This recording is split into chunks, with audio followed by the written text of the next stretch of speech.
cheap, widespread, and once feared as the tank killer god, the B-41. But against modern explosive reactive armor and next-generation active protection systems, is this legend still terrifying, or has it become nothing more than a symbol of the past? Today, we're diving deep into the rocket-propelled anti-tank weapon known as the B-41, or in Russian, the RPG-7. Why has this weapon survived decade after decade? Where is it strong? Where is it weak? And in modern warfare, does it still have a place on the battlefield? RPG-7 first emerged in the early 1960s, when the Soviet Union sought a replacement for the aging RPG-2. It didn't take long before this new launcher found its way straight into the Vietnam War.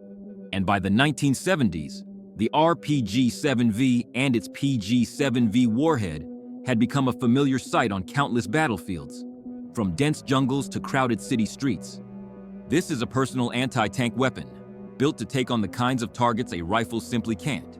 Tanks, self-propelled guns, light armored vehicles, even fortified positions buried deep inside city blocks.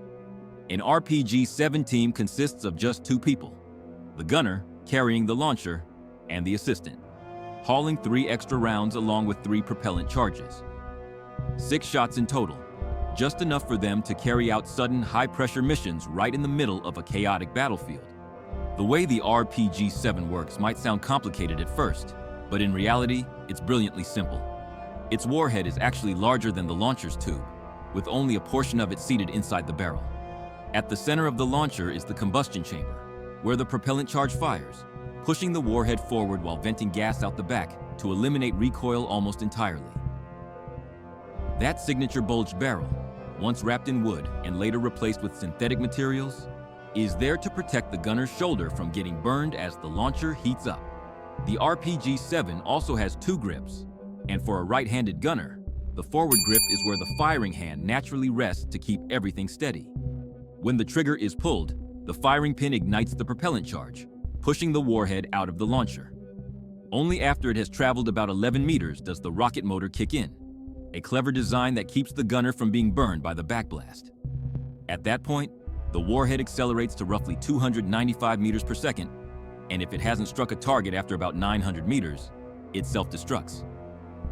Thanks to its smokeless propellant, an RPG-7 shot produces only a faint bluish haze, far harder to spot than the thick smoke trails of the older RPG-2. At first glance, the RPG-7 looks crude, but its design is surprisingly well thought out. A standard RPG includes the sight, launch tube, combustion chamber, grips, support mount, and trigger assembly, all packed into a launcher less than 1 meter long. The whole thing weighs just over 6 kilograms, light enough for a soldier to carry all day without slowing down. In real combat, a trained gunner can fire anywhere from 4 to 6 rounds per minute, depending on how quickly they can reload. And while the launcher itself seems simple, the RPG-7's true power comes from its ammunition library. Swap the warhead, and the weapon practically becomes something entirely different, versatile enough to take on tanks, fortified positions, or even infantry. The PG-7V and PG-7VL are the classic armor-piercing duo, effective out to about 500 meters. The VL variant packs more punch, with its shaped charge sending a jet of molten metal capable of piercing up to 300 millimeters of steel. When tanks are fitted with reactive armor, the RPG-7 can use the PG-7VR, a tandem warhead with 2 charges, one to detonate the ERA, the other to penetrate the main armor, capable of over 600 millimeters of penetration, though its effective range drops to around 200 meters. In urban environments or against fortifications, soldiers often choose the TBG-7V. Its thermobaric round disperses fuel before igniting, creating a massive fireball and shockwave, deadly at ranges up to 200 meters. For dealing with infantry, the OG-7V scatters high-velocity fragments, effective within a 10-meter radius, and boasts the longest reach, up to 700 meters when used with a sight. Thanks to its vast arsenal of ammunition types, the RPG-7 became a true pick the right round, hit the right target weapon, adaptable to almost any battlefield from the 1960s all the way to today. And despite being more than 60 years old, the RPG-7 is still in service with dozens of militaries.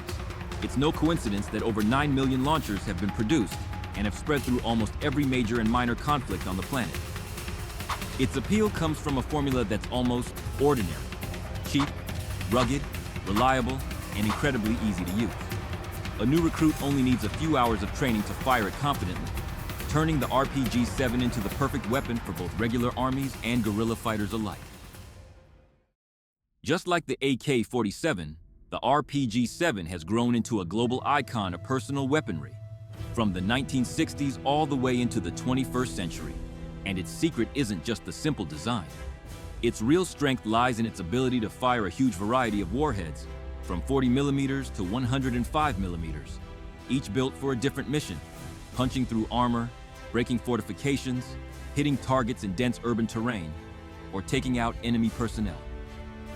One launcher, but an entire arsenal packed into its ammunition.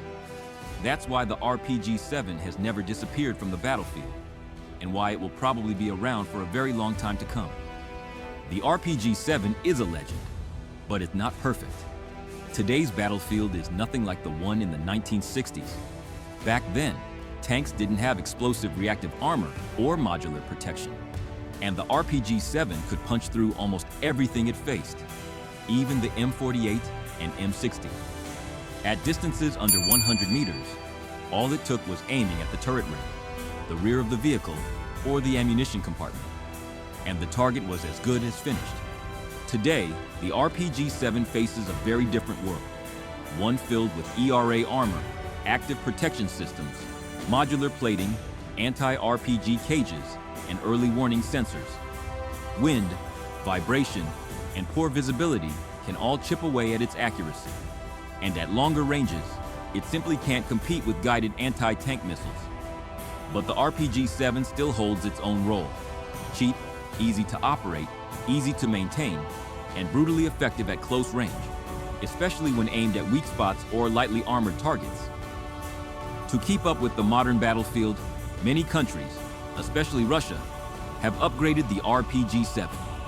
In February 2023, they unveiled a new generation of warheads with improved accuracy, penetration, and range, boosting overall effectiveness by an estimated 30%. This new round can punch through up to 600mm of armor, with enhanced fragmentation and thermobaric effects. And with the updated sighting system, deviation drops to just about 40 to 50 centimeters at 150 meters, and stays well within a tank's silhouette, even out to 1 kilometer. By late 2023, on the battlefields of Ukraine, Russia showcased an unusually creative upgrade, mounting an 82mm mortar round onto the RPG-7. Fired at a high angle, the round arced over obstacles and dropped straight onto its target with massive explosive force, turning the RPG-7 into a remarkably flexible tool for smashing fortified positions. In modern warfare, the RPG-7 doesn't replace ATGMS, but it occupies a kind of sweet spot. Cheap, widespread, easy to train, effective at close to mid-range, and absolutely deadly when it hits a weak point. And it reinforces an important lesson: no weapon is ever perfect. Even the RPG-7 still relies on reconnaissance, camouflage, supporting fire, and the right timing to deliver its full power.